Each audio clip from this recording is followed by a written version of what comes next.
Cette vidéo va vous montrer comment personnaliser vos préférences d'organisation dans le John Deere Operations Center. Parmi les préférences figurent les réglages importants, unités de mesure, fuseaux horaires, gestionnaire de fichiers et autres informations clés en fonction de votre région. Les préférences d'organisation définies dans l'Operations Center Web seront répercutées sur la version mobile.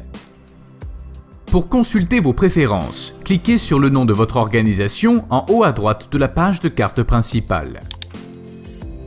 Dans la liste déroulante, cliquez sur l'icône d'engrenage en regard du nom de l'organisation. Si vous collaborez avec plusieurs exploitations ou organisations, assurez-vous de sélectionner l'icône d'engrenage correspondant à celle dont vous souhaitez régler les préférences. Les préférences sont réparties dans plusieurs onglets à gauche de la page. Pour apporter des modifications aux préférences de l'un des onglets, vous devrez sélectionner la touche « Éditer » en bas à droite. Remarque, la touche « Éditer » est uniquement visible si vous disposez du niveau d'accès 2 pour l'organisation. Le premier onglet s'intitule « Données de l'organisation ». Vous pouvez y saisir le nom et l'adresse légale de votre organisation. Il est important de renseigner la bonne adresse pour que la page de carte principale s'ouvre au bon emplacement par défaut lorsque vous vous connectez. Cliquez sur « Sauvegarder » pour enregistrer les modifications ou sur « Annuler » pour les effacer. Sous l'onglet « Réglages », vous pouvez définir votre fuseau horaire, votre langue, vos unités de mesure et vos préférences de rendement. Il est important d'indiquer le bon fuseau horaire pour veiller à ce que la date et l'heure correcte soient associées à vos données agronomiques avant leur traitement dans l'Operation Center. Vous pouvez choisir entre les unités de mesure impériales et métriques et opter pour un affichage de vos données de rendement en fonction du volume ou du poids. Cela aura un impact sur le format des données visibles dans l'analyseur de parcelles.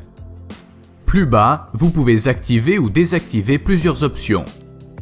Les options de récupération de terminal permettent d'inclure ou non les données de machine JD-Link enregistrées lorsque vous vendez ou échangez de l'équipement qui sera transféré vers une autre organisation Operation Center. Cela devrait être discuté et configuré en fonction au moment de la vente ou de l'échange. L'option routage de données manuelles est normalement désactivée. Lorsqu'elle est activée, toute donnée agronomique reçue dans votre organisation en provenance d'une machine est stockée dans le gestionnaire de fichiers et non traitée pour que vous puissiez la visualiser. Cette option est particulièrement utile pour les entrepreneurs afin d'envoyer des fichiers de données agronomiques brutes à la bonne organisation de clients sans que les données clients soient traitées ou visualisées dans l'organisation de l'entrepreneur. L'option détection de parcelles est activée par défaut. Elle permet à votre organisation d'utiliser vos limites de parcelles en tant que clôture. Une fois transmises par la machine, toutes les données enregistrées dans des limites de parcelles présentes dans l'Operation Center seront automatiquement affectées à la bonne parcelle et traitées en conséquence. À mesure de leur envoi sans fil à l'Operation Center, les données agronomiques sont automatiquement affectées, traitées et associées à la bonne limite de parcelle, garantissant un emplacement et un nom appropriés pour établir des rapports pertinents. Si cette option est désactivée, les données sont triées par nom de parcelle. De nouvelles parcelles sont créées au besoin.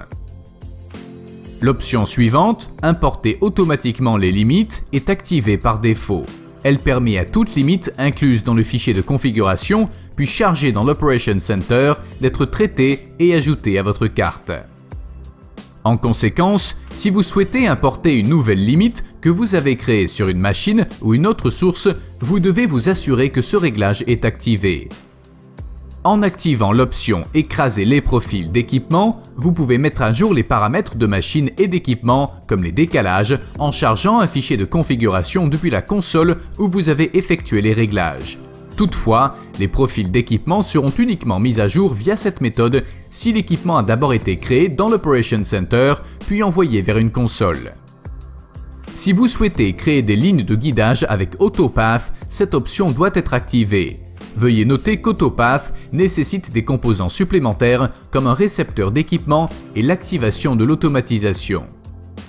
L'onglet suivant s'intitule « Dénomination de fichiers » et sert à mieux identifier et localiser les fichiers de données brutes au sein de l'outil Fichiers de l'Operation Center. Ceci est particulièrement important si vous projetez d'exporter ou de partager vos fichiers de données brutes avec des partenaires.